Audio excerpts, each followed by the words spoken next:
Hello. Hello. Hello. We're going to go ahead and get started. First, let me say thank you for coming here and seeing our session live. I know you guys had a lot of competing options today, so we're super excited that you're here. Come on in.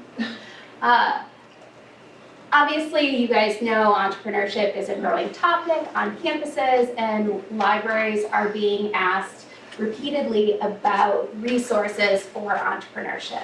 So today we have a panel of business librarian experts who are going to talk about their experiences and some of the strategies they've developed over the last few years to help these entrepreneurs. We are going to do a little bit of a question and answer type session, but we have lots of time for audience questions and participation towards the end of our session. And we're actually going to start with doing some introductions.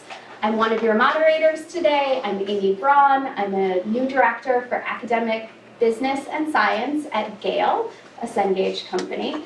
And as part of my responsibilities at Gale, I develop tools and resources for entrepreneurship. And I will kick it over to my other moderator. Hi everyone, my name is Christy Ward and I am the editorial director for business and management at Sage Publishing. I oversee quite a range of products and really focused on entrepreneurship as well. So there's a lot we're interested in learning from this session, and really would welcome a lot of interaction, I think, throughout today.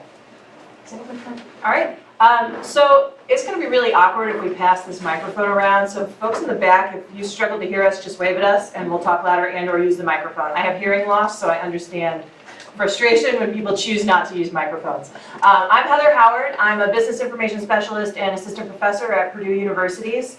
I work with our entrepreneurship program as well as a number of other businessy things across campus, and I am also an entrepreneur, so I am working to open a brewery in Lafayette, Wisconsin.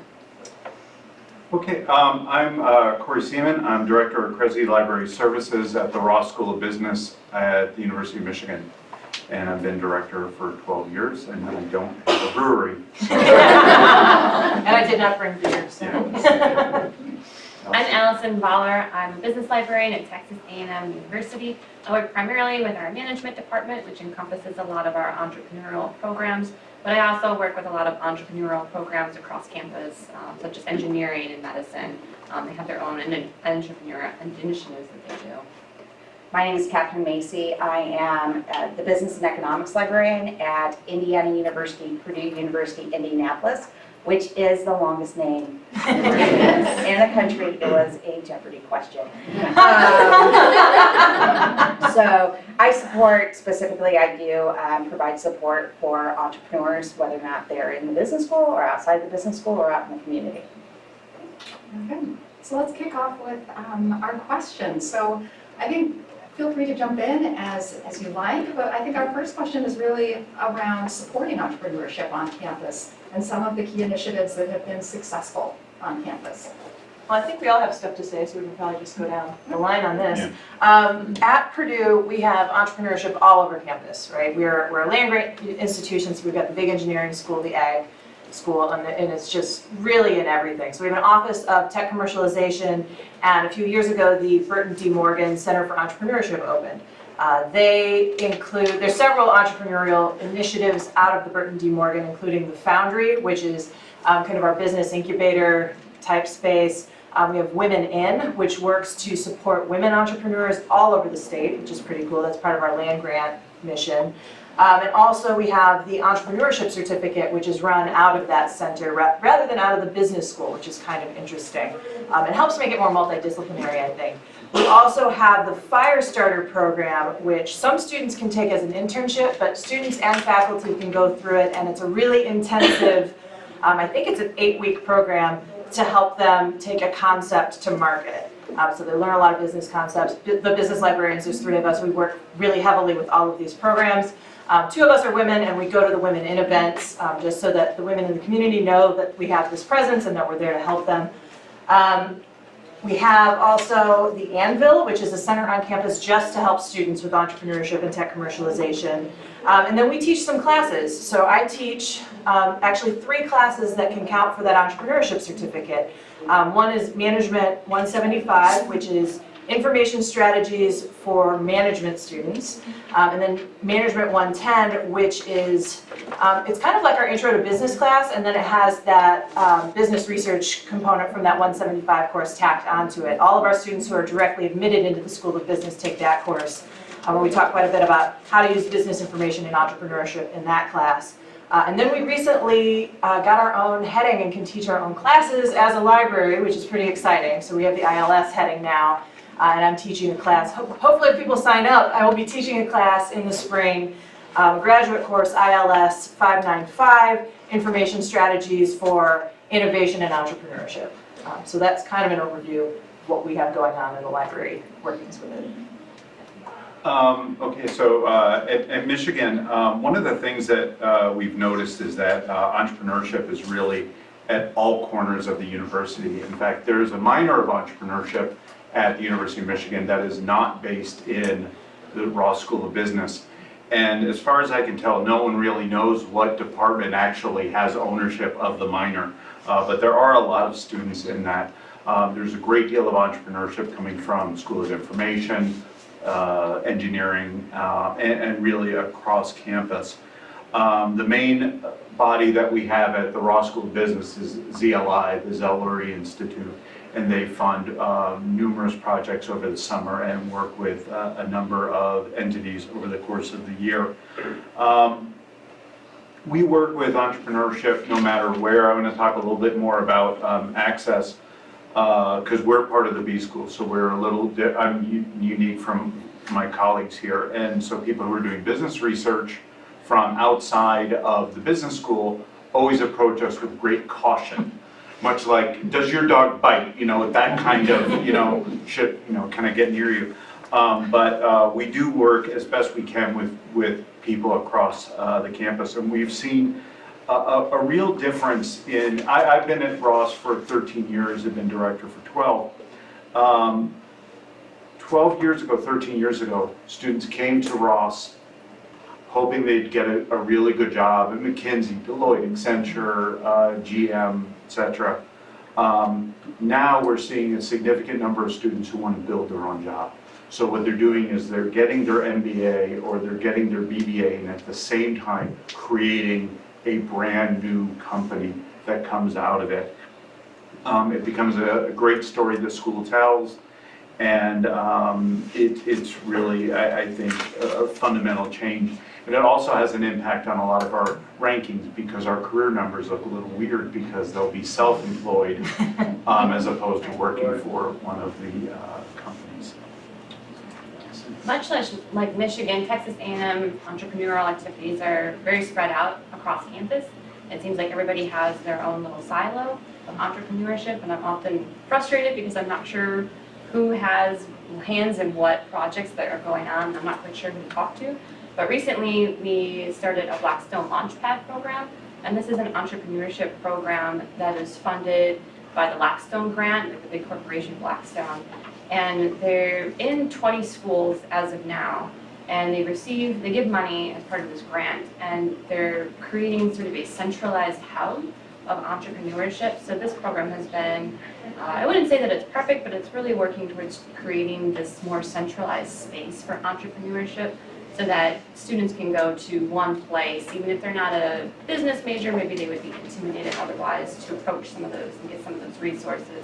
It's been a good way to disseminate some of that information out to the rest of the campus community.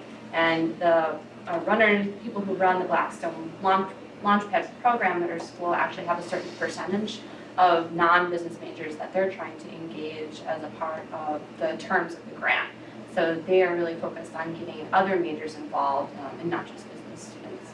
And they sponsor competitions and they give students access to mentors and networking, sort of the same types of things that you would see in the business school. We have a traditional entrepreneurship center that's run by the business school, but this is making it much more available to students on campus. Hi, I'm Catherine from IUPUI, and I was trying to figure out what to talk about with IUPUI because, again, it is throughout the entire campus. And I think the first thing to start with is IUPUI is an urban state university. We're in the heart of Indianapolis, and one of the core missions of the university is to engage the community and help spur and support economic development. And so from like the community perspective, you see the university is involved in supporting programs like Accelerate Indy at the Indianapolis Chamber of Commerce, the Greater Indianapolis Progress Committee. They're involved with a program called TechPoint, which is a growth accelerator for technology, and Employ Indy, which is about removing barriers, especially for those that come from underrepresented and underserved populations. So there's this core where we want to make our community better and grow that community. So, and that really kind of drives what I think happens with faculty and students as well.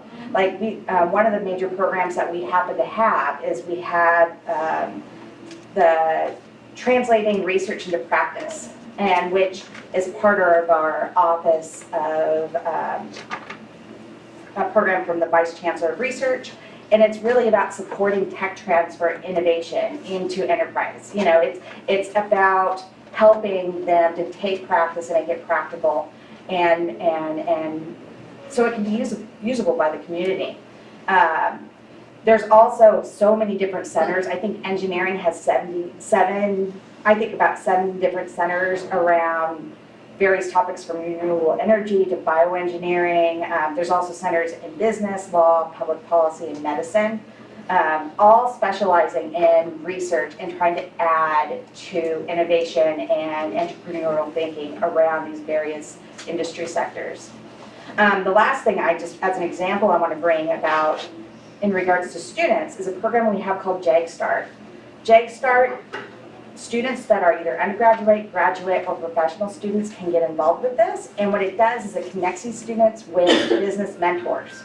And they have the opportunity to participate in one of 2 tracks. One happens to be mentoring, which is where they take their ideas and they're able to analyze it and evaluate that idea. And they ultimately come out with like a product concept documentation.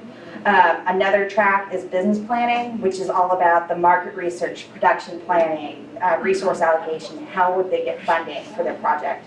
And then they also have production design and development, which is about developing working prototypes and customer discovery and performance validation. All of these, no matter which program you're in on campus, you can participate and become part of a JAG-START group to try to bring your idea to fruition, trying to figure out how to develop it. And part of this program is they also happen to have this fast pitch competition where it's kind of like a Shark Tank. And they can present their ideas and that can help give them valuable feedback on the feasibility to it. So that's just kind of touching on some of the things that our campus is involved with, and it's integrated more and more, I would say, through all the schools. And it's not just business and it's not just engineering. There's a focus on it spread throughout the campus because we need innovative solutions as we move forward. So then, how have your roles changed as you're serving those disciplines across campus, coming from that business librarian background? Yeah. Oh, yes. Or were you gonna? I'll go ahead and start. Yeah.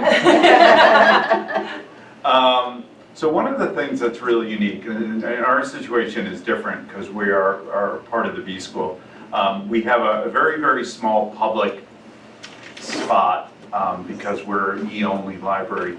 But we do have a place for people to come in, and we do have a couple terminals, and we have a small area to work. It is confusing when people come and look for the library and don't see anything that actually resembles a library. And if you walk in, there are more books in the lobby of this hotel, I'm sure, although they changed it, so there were last year.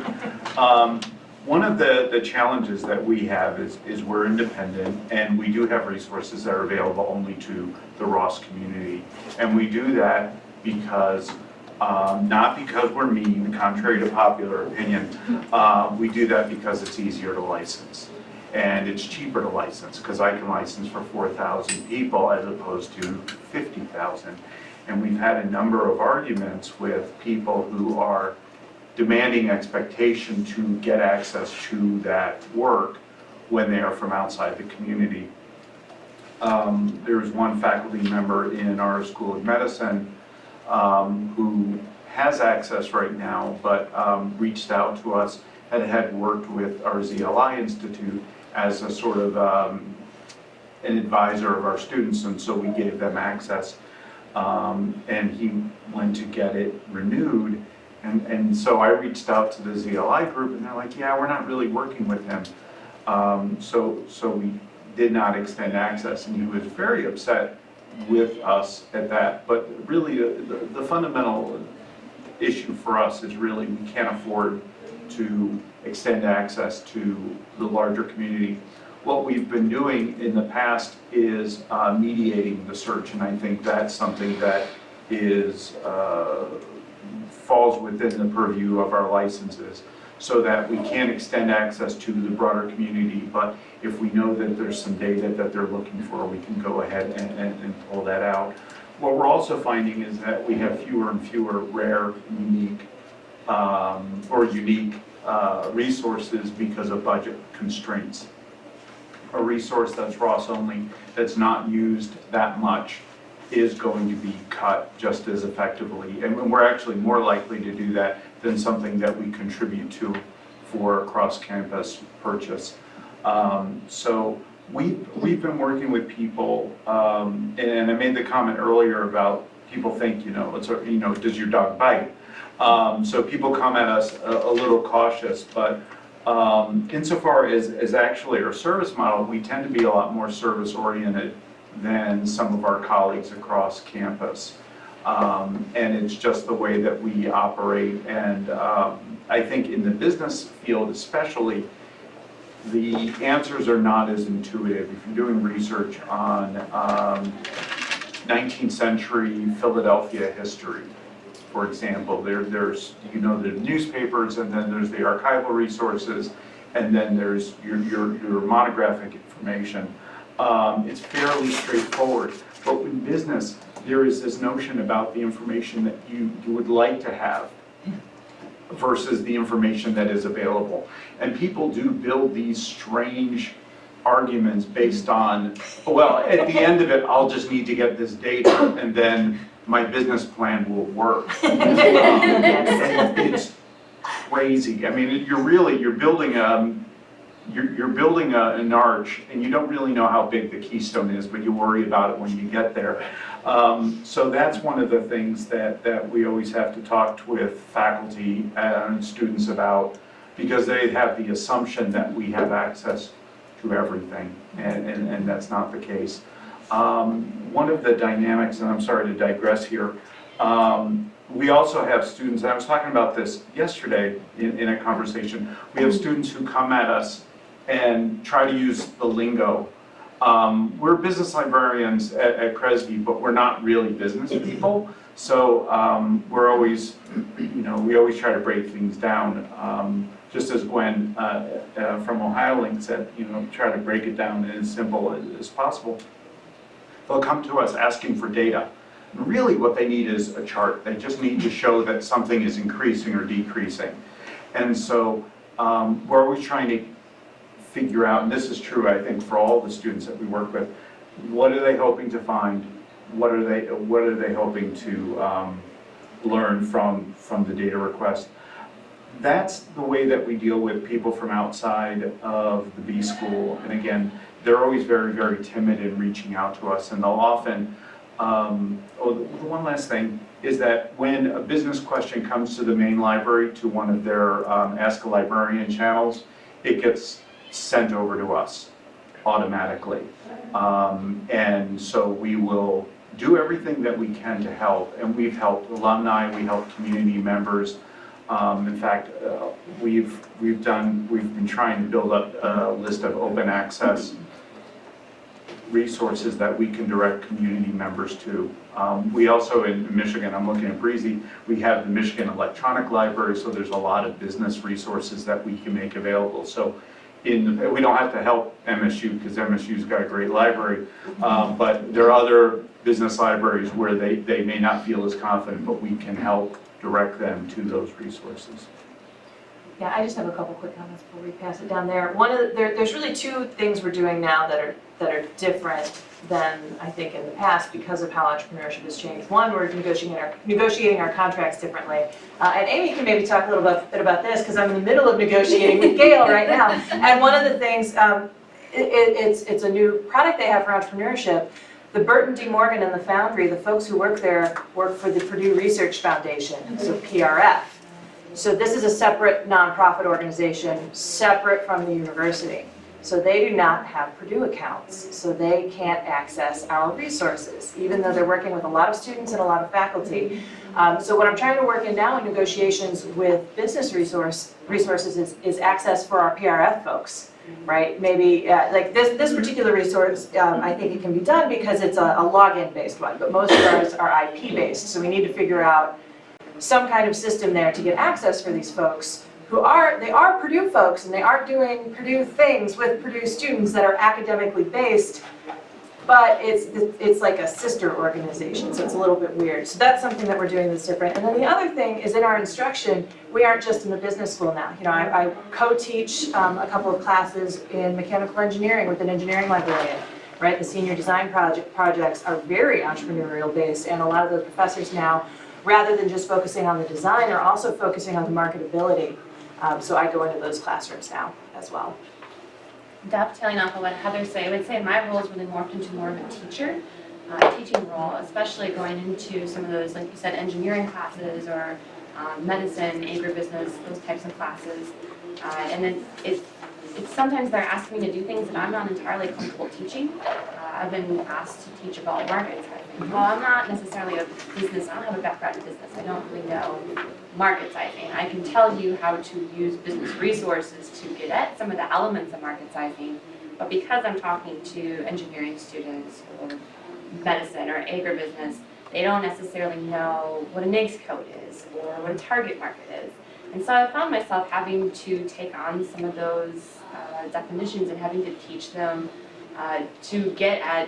teach them how to use the information in those contexts. And I've gotten more comfortable doing that. I don't know if I'm necessarily the best person to be teaching them those types of things, but I've really had to learn a lot about market sizing and different business elements just to be able to talk to them about what they see in a business database, because some of the things that you see, like being able to search by a NAICS code, being able to search by different industries, those things aren't going to make sense to you if you go into a business database and you don't know what they are and what you're looking at. So it's been a good thing ultimately, because I've had to learn more about the situations that would surround business research and the different methodologies that we use. But I definitely have to stay on top of it and make sure that what I'm telling them is making sense, and that if they were to walk into a business course, they're not going to be completely side-eyed or get wrong information, so that they don't say that they got this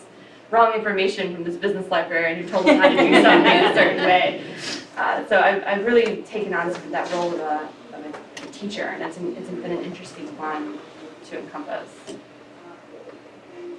I would say at IEPY, we've had, it's two different things I have to consider. One is licensing, because we are, like I said, the heart of Indianapolis. We have a lot of people who walking off the street who are trying to figure out how to write a business plan to get a loan, or they're trying to find venture capital. And, you know, basically what that means is because we're serving the community, and in a community that, quite frankly, you know, there are a lot of areas that need economic development. We want to be supportive there. So it's really important that we negotiate our agreements, as many as we can. There's some resources it's just not possible to allow for walk-in use. Somebody can come to the library, be able to walk in, use a database that day to be able to get it. And these aren't going to be people that go and work for, let's say, Eli Lilly down the road.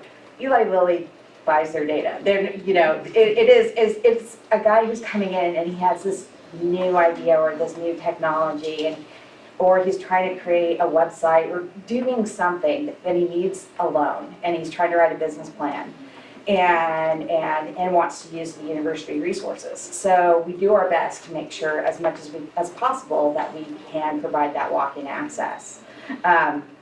And we don't have the same constrictions that perhaps you have because you're part of the business school. We're part of, I'm not even a separate business library. Our business collections are part of the university library. So that is one piece. And then the other piece is research consultations, whether or not I'm talking about the community or students and faculty outside the business school. A lot of people who walk in are trying to figure out and locate local private equity and venture capital. And so, book of lists, I love you. So they're coming in and doing that, or they're trying to access other types of business type directories, or they're working on a business plan or trying to find market research. One of the things I do when somebody from the community comes in, I also talk to them about making sure they get their public library card. We have some duplication in what we offer with the public library, and learning how to use those tools, then they have the convenience of using those public library tools, you know, at their home if they get a card. One thing Indiana has that we benefit, both Heather and I have, is a program called Inspire, which is the Indiana State Virtual Online Library, and it's run by the Indiana State Library. And it provides some really foundational resources for people, helping people with business plans, such as Gale Small Business Resource Center or the Small Business Reference Center from EBSCO, Business Source Complete, so people can find trade journals and other pieces of information. And so having them understand that there are these resources out there, because a lot of people aren't aware of all the great business resources a lot of public libraries provide. And being able to point people to that direction, I do a lot of that. When it comes to student faculty, they're coming in, they're wanting market sizing, business plans, market research, patent research, trying to figure out how to do that. It's really important for me to determine their purpose. Is it academic? Because a lot of our licenses are tied to academic purposes, not for commercial use. Or is it for commercial use? And if they're looking for market research, how can I help direct them into finding something that is useful but isn't going to go against our licensing agreements? One example I could use is, and somebody coming in and they were researching the diabetic footwear market, and they wanted me to buy them like a $5,000 market research report. Wasn't showing to happen. And so it was really important for me to start thinking about how can I help guide them into backing into the answer and getting the research that they needed for that. And in this case, you know, it's a healthcare market. Who gathers more healthcare data and payment data than anybody else? The government, Medicare. Yeah. So if you can actually get into the data and help them be able to go through government resources, you can extrapolate the size of that market. And so I'm having to do things like that. And it's really important for me to understand all the other services that are on campus, especially if like a faculty is trying to figure out how to take something they developed and develop it for market. What resources are there? And those resources might have resources we don't have. Like I know our tech transfer office has some market research licenses that the library doesn't have, and being able to point them in that direction. And I would say lastly, like the big challenge that I have to think about when I'm working with them is my engineering students and my like healthcare oriented students, they're almost always coming at me with these really niche projects, and helping them think beyond getting the exact data to getting like using like an industry or a product or something as like a proxy, so that they could get at an estimate when the data very much, if it's a niche and it's new, it's not out there. And so I'd say those are the big special things I have to consider. Just one thing, just to follow up on what Catherine said, the issue of academic versus commercial needs is really huge. Yes. We have some licenses that are more restrictive than others. And when we're dealing with someone in a mediated fashion, when we're working with someone on a research, then we can make that suggestion. But so often, they're working independently. And the perception of, oh, this is a report I found, this is something that may be useful for 20 other people I work with. You know, if they're talking to a librarian, the librarian's gonna say, yeah, no, you're not gonna do that, especially if those 20 people are outside the university.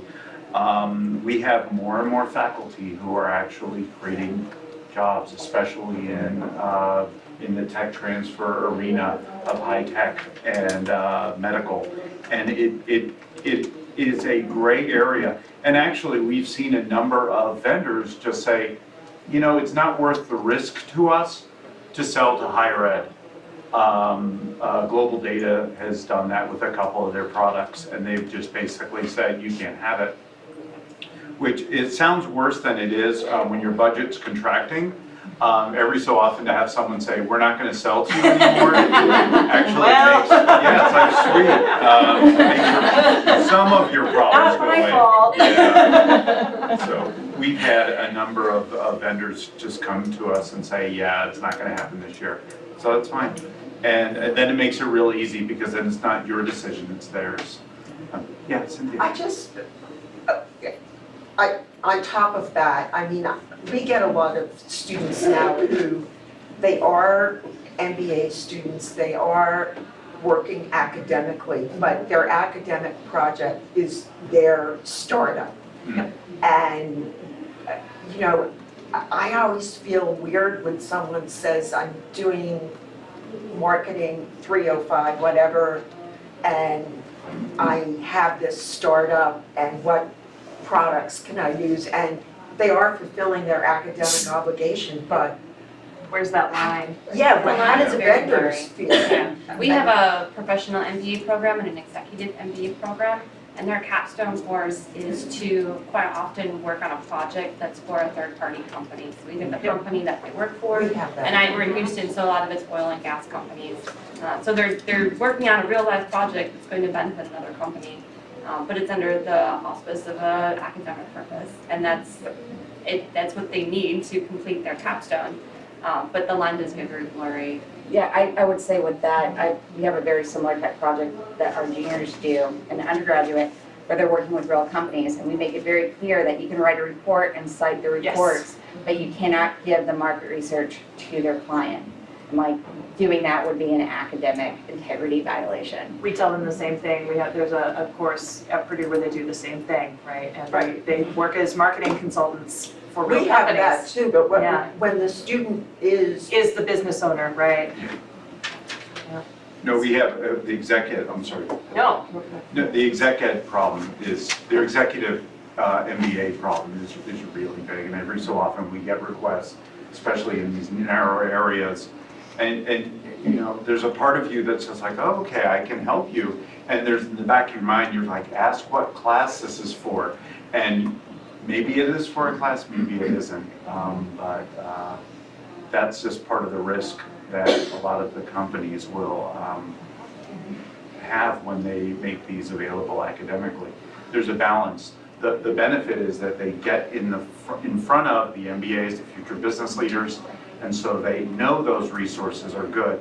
The risk is that people will use the academic license to bypass the commercial access.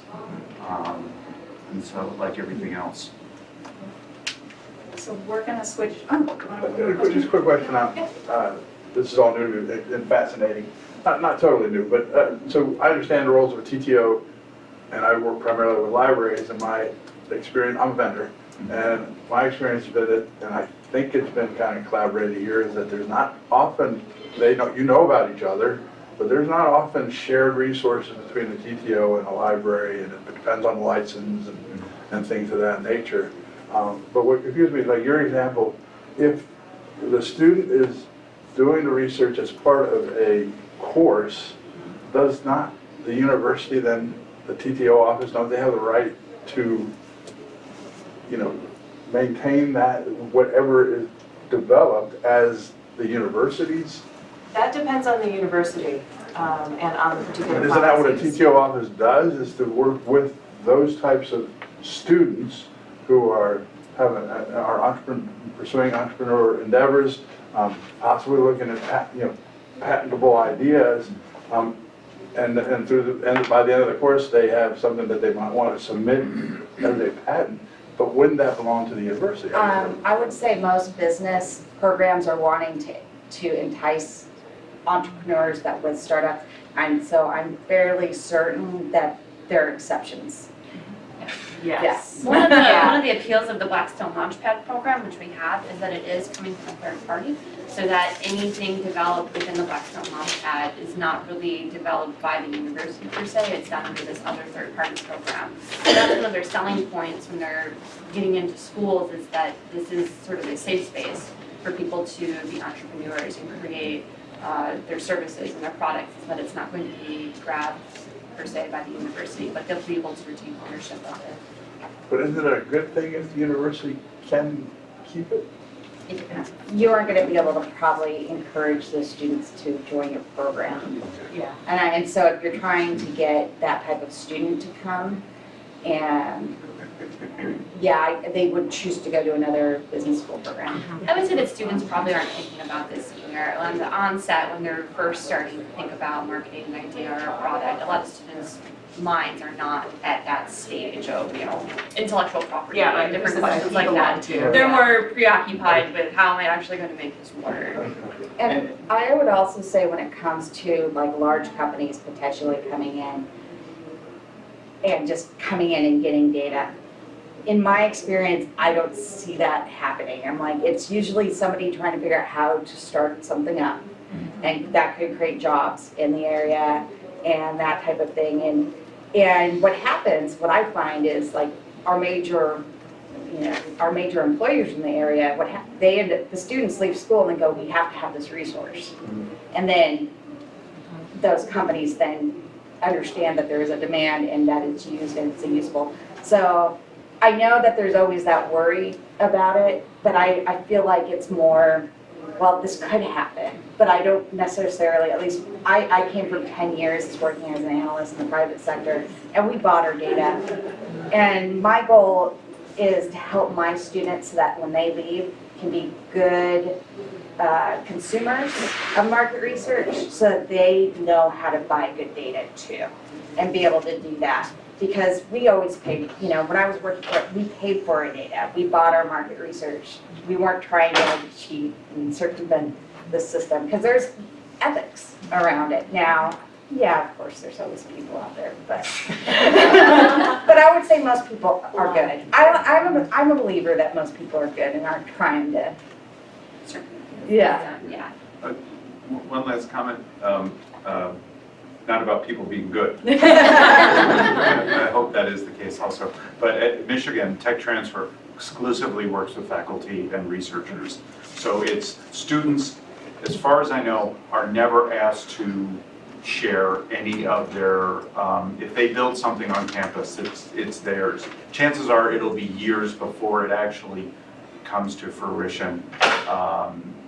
But there's a really cool company called Warmaloo, and they create, actually a social enterprise, which I'll talk about later, but they create warming blankets, and they created it on campus with all Michigan people, and they're developing and they're building, but it's taking an infinite amount of time. Thank you. We're gonna, I think, move on in the interest of time, just because it's going really fast. Talking a little bit about entrepreneurship competitions on campus, which are increasingly popular, and the library is often called to support these competitions. So we wanted to get your insight on what has been most effective, what's been most useful in supporting the competitions. Well, if you don't mind, I know you have something, but I'll start because this fits in with the question that you just asked. So at Purdue, we have the Student Soybean Innovation Competition, which is like the most Indiana thing that I support, right? So it's a competition where the students, over the course of a school year, not for credit, this is just voluntary participation, develop a brand new novel product with soybeans. And it goes all the way from concept to prototype by the end of the competition. They have to do preliminary patent searching and they have to do a market analysis to go with this. It's funded by the Indiana Soybean Alliance. They fund a lot of money, like the winning team gets $20,000, second place gets $10,000, third place gets $5,000, and then there's a couple of other $1,000 awards that are given out at the judging ceremony for like, audience favorite, things like that. So they give a lot of money for this competition, so the students are very motivated to actually create these new products. What's interesting about it is if the students get the project to completion and they want to take it to market, Purdue signs the IP back to them for this. So this is one of those cases where they very specifically give the IP to the students so that they can go on and take this to market. Where we work to support this, myself and Dave Zwicky, our patent librarian, who I work very closely with on a number of entrepreneurship things. We're very fortunate to have a patent librarian. He and I now do a consultation model with students. It formerly was, librarians would go in at the big first meeting, give our little one-shot talk, and see us if you need us. And now it's really pushed that all of the students come and meet with Dave and meet with me. These are primarily, it's very multidisciplinary. This is not just ag students who do this. We have engineering students. I had some food science students come meet with me. We have some Craner School of Management students. I really push them to participate because I'll tell you what, teaching an engineer to do market sizing is really difficult, right? When you tell them that it's not they come in, they're like, so what's the formula to figure out my target market? I'm like, oh no, you're gonna be real sad with the answer, right? So it's a lot of, like Allison was talking about earlier, on-the-fly business instruction, right? Not just finding the resources, but how to use those resources in a business capacity. The groups do have a technical advisor and a business advisor, so they do have some other faculty member somewhere helping them with this, but it's not when they have that information in front of them. So I meet with, it's usually about 30 groups every year who schedule consultations with me. We just did some focus groups from last year. Dave and I are both pre-tenure faculty, so I'm like, how can I get some research out of this? But we've done some focus groups and we found they were missing some ag information, so we've added that in. But they really do find value in meeting with us, and it helps them to prove to the Soybean Alliance that their invention will sell, and it will sell more soybeans, right? So it's been a very interesting thing to work with. And any student who completes the project, not every group makes it to the end and makes their prototype and everything, but if they do, they get the option to apply for an Aspire internship, and that is basically they get a paid internship to go through the Fire Starter program that I mentioned earlier through the Foundry, and that's 11 weeks that they do that over the summer to help take their product to market. We also have what's called Ag Accelerator funds. This is a whole bunch of money that gets dumped into the School of Ag to help faculty take their products to market, right? Like create inventions, things like that. They have a pool of either $100,000 or $200,000 specifically set aside for the students who complete this project, and they can apply for that money as well. So we work with them all through the project, even into the Fire Starter program. One of the competitions I'm involved with is in the engineering school, and we call it Aggies Invent. And it's a 3-day competition where students form teams, and there's usually a topic that they have to create a product for, and they go from idea to product in the course of 3 days. So it's really a really intense weekend. They usually do it over the course of a weekend. The themes can be anywhere from creating products for people with disabilities to creating solutions for hunger. We had one that was sponsored by a drone company, and so they had to make a product that involved drones and create solutions to a problem that they were given this drone technology to use. So it's really kind of fun to see what they come up with, but there is a very big time crunch, and they're trying to get information really quickly and trying to create things in a very fast time frame, much quicker than what you would normally do to start a business or put a product out. The librarians work with this competition. Usually we're there 1 or 2 days, and we roam around and we try and help them with the different products that they're working on. If they have different ideas. But like Heather said, if they're engineering students, they might not have a lot of experience with the business concepts. So you end up trying to tell them about their industry or the NAICS code, or trying to help them do some of that research. And they want it fast too, because they're trying to get this stuff done. And there are oftentimes really big dollar amounts attached to first, second, third prize. So they're very motivated to be the best and to get to that end and really get that prize. So that's been a really interesting challenge in trying to show them the resources, but also be able to work with them very quickly. Sometimes they just want the report and they want to be gone and then they want to work on their thing. But they will come back and they'll ask questions once they know that you're there. And you get a lot of random reference. You know, how many people with disabilities are there in the U.S.? And you get lots of crazy questions that you have to sort of finagle very quickly.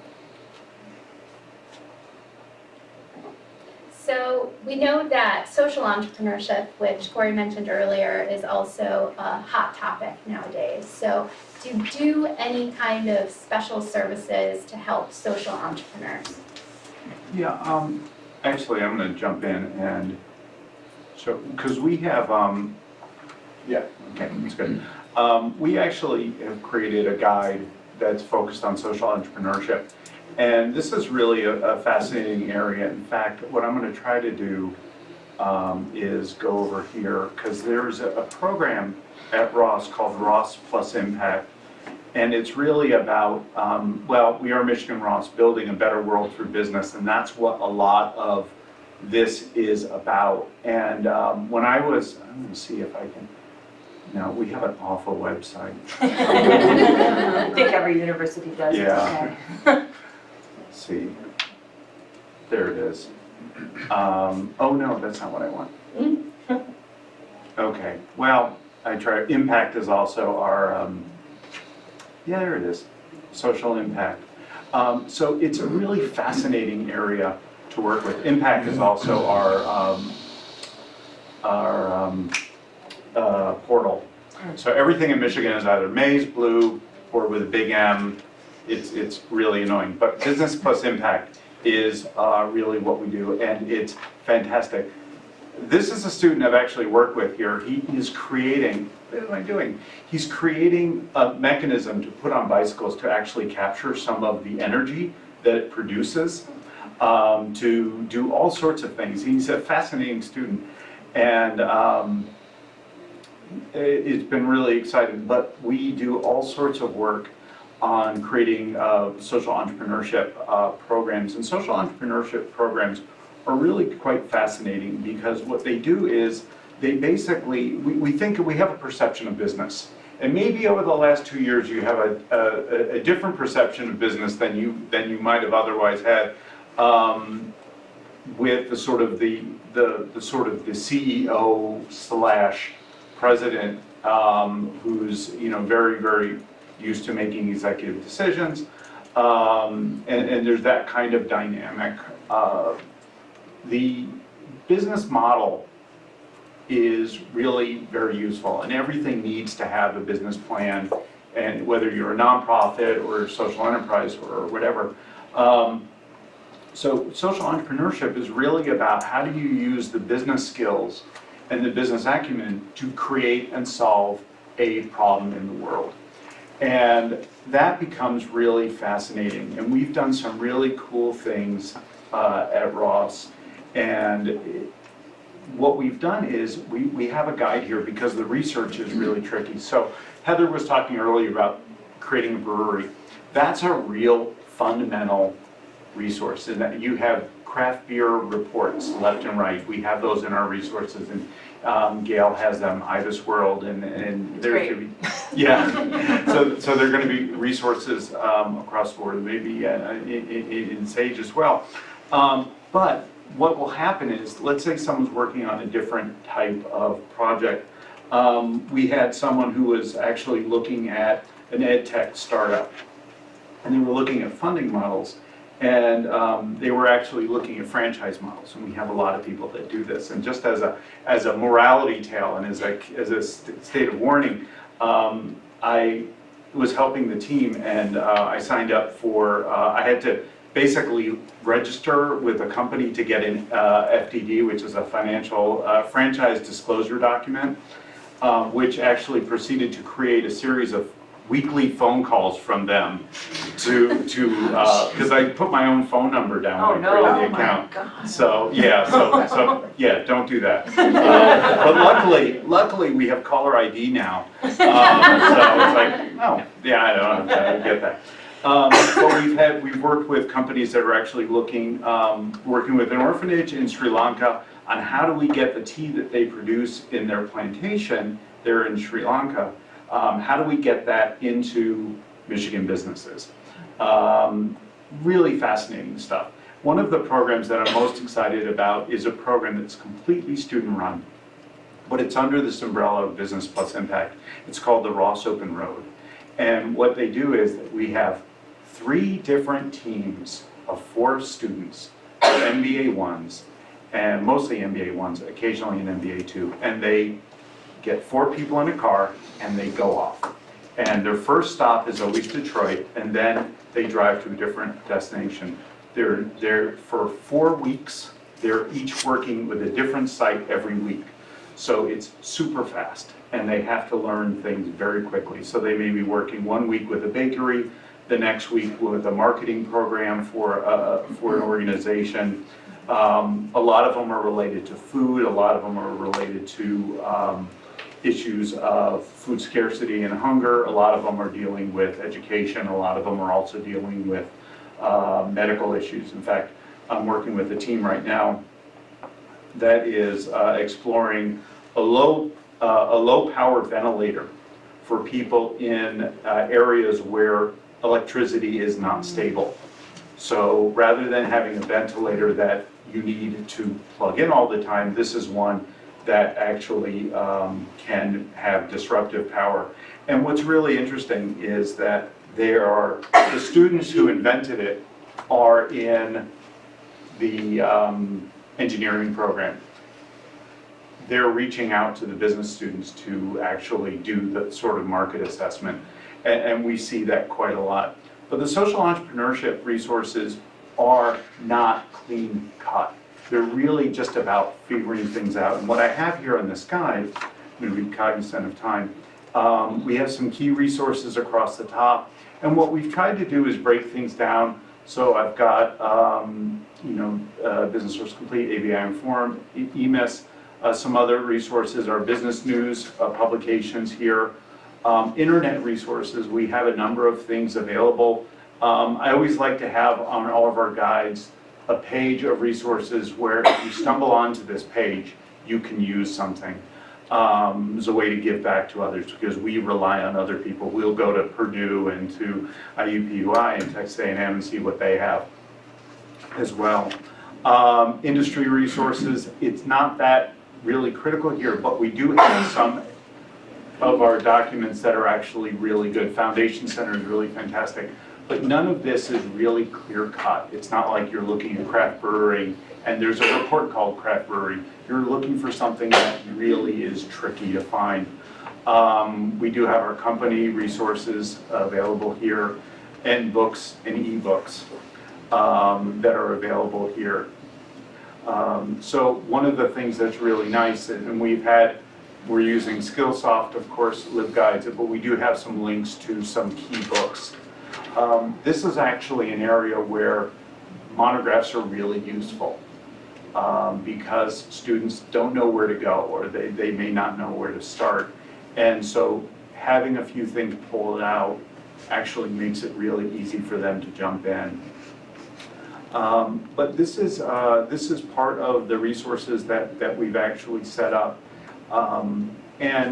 But unlike some of the other research that we may do with maybe the energy sector, or if someone is doing food or retail where things are very straightforward, what we really do is encourage people to come in for a consultation, just because of the difficult nature of narrowing down exactly where to go. When I always use the food analogies, and maybe it's too close to lunch to do that, but if you go into a grocery store and you're looking for mustard, someone might say condiments, and I think most of us know what that means, but I'm not sure my kids do, or one of them does, one of them doesn't. And so if you say condiments are in aisle 5, they're like, what does that mean? But if you go into a grocery store and ask, I want something really tasty, it's like, we have a whole store of really tasty. What do you like? It becomes very, very tricky to sort of understand where to go. So it becomes a real sort of dance as people go through this process. It's just a really nice space to be working. And it's also very gratifying from a librarian perspective. When I first joined the Ross School of Business 13 years ago, when I was asked about applying, I just did not think it would be very fun to work with people looking at PE ratios every day and looking at stock prices. Turns out that that's an extremely small part of our work. Our students are very generous. They're wonderful to work with. But the more that they started working in nonprofits in the social entrepreneurship space, I think the more exciting it became. So it's really exciting for us to be able to support these students, and it's always really nice. But when they present to us an issue, we always try to balance things out and find out basically who cares about the same kinds of subject. So the reference interview for us is really super important, and students get lost very frequently. I think that's basically one. Okay. Well, I think you touched on one of the topics is really just about training and tools and resources that are useful for supporting entrepreneurship on campus. So does anyone want to comment on that before we turn it back to the audience? I wanted to just talk about the whole use of, like for me, it is building a guide to support, not just my three major groups, faculty, students, and community, and making it clear what they can access and what they can't. And of course, having statements such as the subscription resources happen to be for academic purposes, but also making it clear what comes from Inspire so everybody can use it. The free resources, links to additional support, other departments on campus, depending on what group they fall into, I think is really critical. Like in my guide, I'm able to build in, a tab that helps people with business plans, industry market research, patent searching, and intellectual property, especially like with my engineering students and my medical students, like the healthcare oriented, like biomechanical. They really want to get into that. Venture capital and funding is, I think, a big source, and I also that's one of the few pages that I have a lot of book recommendations on, because people are trying to figure out how do I go about trying to find money, and as well as things such as professional organizations like SCORE, which is really important, or local co-working spaces where they can meet with other entrepreneurs and work with other people. So for me, using my research guide to outline all those pieces, and then it helps to be able to communicate what they can use from our library, and whether or not this resource is free or it's a subscription and what purposes they can use it. I'm a big believer in, one of the ways I can help, especially our community members, are how do you navigate all the monstrous data that's out there from the government, because they can really dig into it and be able to make sense of that data, and it can help them, but they have to be able to access it. So, ways in order to support them in doing that. But the guide is like a nice jumping off point. So that's my big thing for support and tools. You touched on this a little bit, but resources for me that I typically suggest are ones that are very data intensive. You mentioned the government data and how it's all out there and you can get to it. The same goes for the census data. I have a lot of people who are after numbers. They want statistics, they want demographics, they want population counts. And that stuff might be out there, but if you've ever tried to look up census data off of the census website, it is not very user-friendly at all. And lots of times people do not have time to sift through that data, download the tables, do what you need to do to manipulate that and get some sense out of it. So things that, databases that have that data in it but make it easy to extract that data and make sense of it, whether that's visually, whether that's putting it into a better table, making it easier to search that kind of data. Those types of tools are really invaluable for me in suggesting so that people can get at those different kinds of numbers that they want.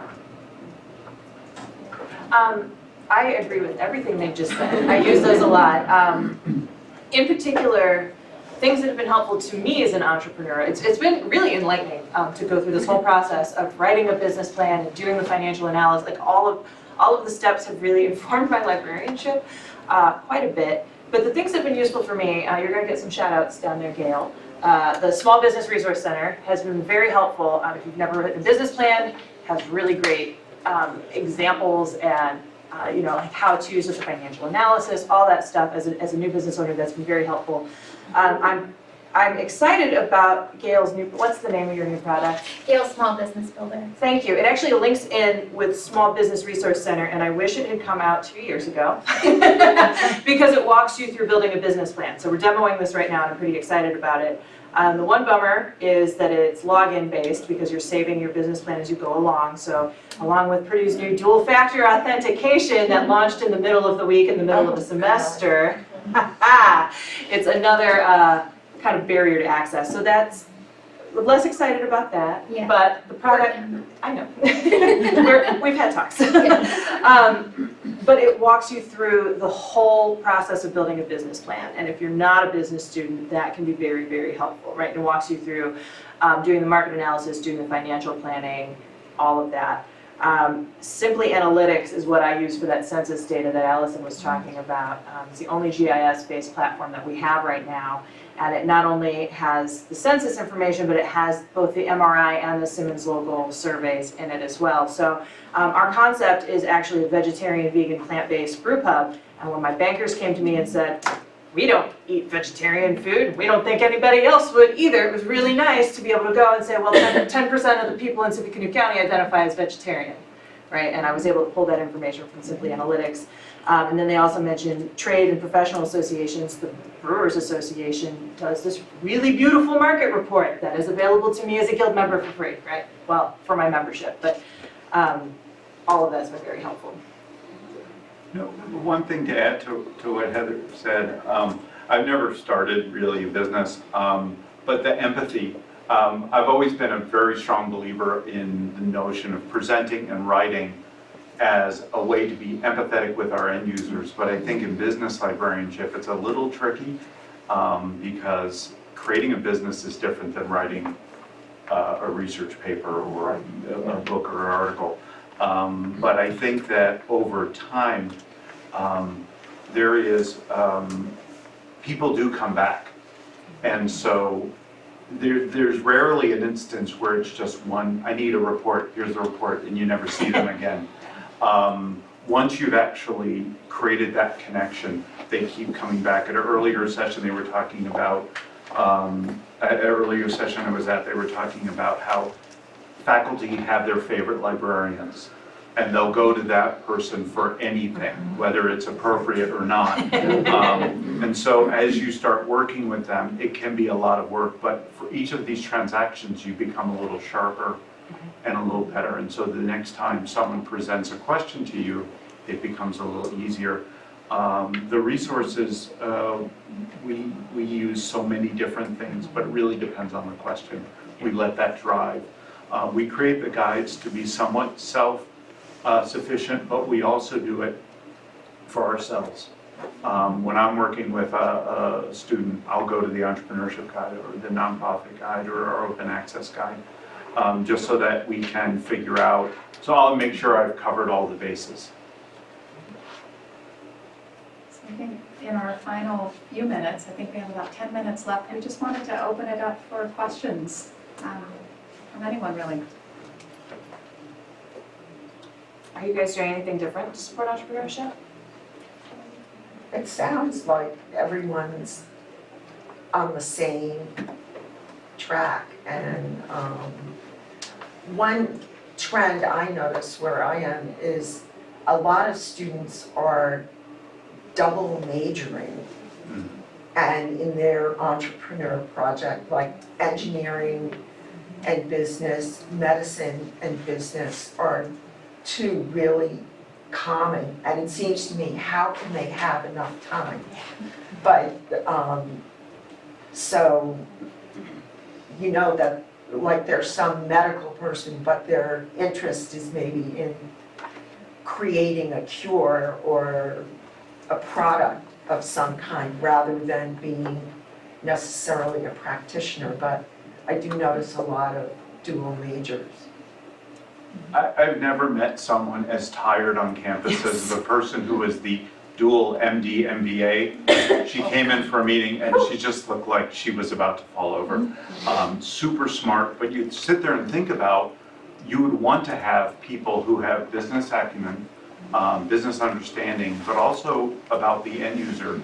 We have these teams that create that, but to be able to pull it all into one person, Right. I think would be very useful. One other thing I would say, just my own observation, is that I think the LibGuides they're critical to me because so many, I was data overwhelmed as my students and source overwhelmed, and you forget about a product if you haven't used it for a bit, and then you look at a guide and you're like, oh yeah, that was so good. Yes. I think one of those things that we have to do, especially since I would say engineering and medicine tend to be so niche oriented, is going back and thinking about the basics of what type of data might help us get at what they're trying to get at, especially with market sizing. Like how could we back into a number if the number doesn't exist? Because oftentimes it doesn't. And then going, okay, now who might publish this data, or who in the government might, and really trying to do that in order to go, okay, what databases might have this, or can I go to data.gov or USA.gov and try to drill into this. And actually, I would say a lot of my consultations is us sitting with a whiteboard and going, how can we dissect what you're trying to get at into something that is researchable, so we could get an estimate. And like, thank goodness for, being able to organize, I think, all our thoughts into tools like Spring Shares LibGuides, where you can easily reference and get at resources that you can dig into.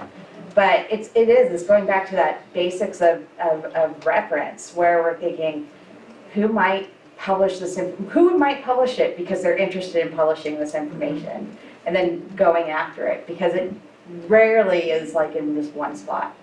On a related note, we actually just did a mapping project at Purdue where we looked at where entrepreneurship is supported all across campus, because it's like 20 different places, Oh, right? I believe it. Right, so we mapped it out and said, okay, well, we made like a visual representation of it, like, okay, this area over here, they do this thing and they support students. This area over here, they support students and faculty. This area over here, they support outside people, and so we mapped it all out. And that's been very helpful internally. It's a pretty new thing. We haven't done much with it yet, but now I know where to send people, right? And that's a big part of it's the same with these other resources. Where do you send them? And I don't see the on-campus resources as anything different than what we're providing in the LibGuides. It's knowing where to go and where to make those connections. That's a great idea. Yeah, it's helpful. Full disclosure, I work for a vendor. Well, We created a workshop, entrepreneurship, especially because of resources are all over campus. And it was an open, we're gonna talk about it tomorrow. It was an open panel of all the resources on campus plus young entrepreneurs, especially to address that issue of it's all over campus. yeah. I've got a question back. I'm just going to follow up on that to say, do you see much entrepreneurship coming out of the humanities, or is it mainly? We have a big push for digital humanities, and so there's some interesting things happening there. We have a digital humanities librarian, and he works more with those folks than I do, but there are some interesting products that are starting to come out of that space. I would say at IUI there is a center out of the School of Liberal Arts that is focused, I think, on social entrepreneurship. And so I see that intersection, especially with the humanities, a lot more. And we see a lot, it's not really the humanities, but the arts. There's certainly a strong connection there. And then a lot of students are studying social sciences or humanities just to have that good foundation of being able to understand how information flows and learn how to learn. That's one of the things that is really fascinating. And one of the dynamics that I always come back to is that all the tools that we have right now are going to be really useful in the short term. But I had heard, it was from a technical context, that the technology that students are learning at a highly regarded school will carry them at most 10 years into their career. And if they're 23, they've got a lot of career that they need to account for. So the ability to learn how to learn and to learn when you basically need to retool, retrain is a huge challenge. And that 10-year window may actually shrink over time. But if you think about it, 30 years ago, you probably had 20 years without having to learn. But the pace of change is really moving. We have a lot of students in Ross at the MBA level who have taken all sorts of undergraduate degrees, a lot in psych and econ, political science, but we do have a fair amount, especially in arts management, students who want to do that. And that's a real small number of students that we run into, but they have some of the more interesting questions. You all touched on this a little bit when you talked about the gray area in faculty perhaps, but I'm wondering how much you find yourself supporting alumni with your resources. Is it a common thing that alumni come back to try to use what's there? And I make it very clear that there's certain resources they can't access unless well, you have a it's very for- specific community. Yeah, but we make it very, very clear that, well, there are licenses out there that allow for alumni, but like, they tend to be more expensive. So I make it really clear that if it's not for academic purposes, they can get a walk-in for the day, but We're lucky in that we can send them to the Inspire databases, right, which Yeah. cover a lot of bases. So in It Indiana, does. that's what I do with alumni. Like, I'm sorry you don't have access to this. I actually have an email in my inbox right now from an alumni like, hey, can I get these market reports for my job? no. But access to alumni is a great idea for both vendors and universities. I mean, that's a real potential growth space for both. We've We tried need to more have, money. we've had some conversations with our alumni If your association alumni about can use this. it, they'll give you money. Well, that's something we've tried to talk to our alumni association about, and it hasn't worked out because the money that the vendors want to give access, I mean, think about how many Purdue alumni there are worldwide, right? Like, we have 43,000 students on campus right now, it's just a tremendous amount of people. And they're working in companies where that information would be very, very valuable. So the vendors don't want to make those contracts with us. We have, I just happened to be sitting in front of the computer, so I pulled it up. We do have resources available to Ross alum, and we have just a small number of databases, and it's never enough. Yeah. And it's really funny when people will come at and say, hey, when I was on campus, I had this, but now I'm an alum and I don't. And we tell them, yeah, because now they want you to buy it. But we do have chat, ask a librarian, so we do engage. And we know that we've had some, and we really make it clear that these are for personal use and they're not to be shared.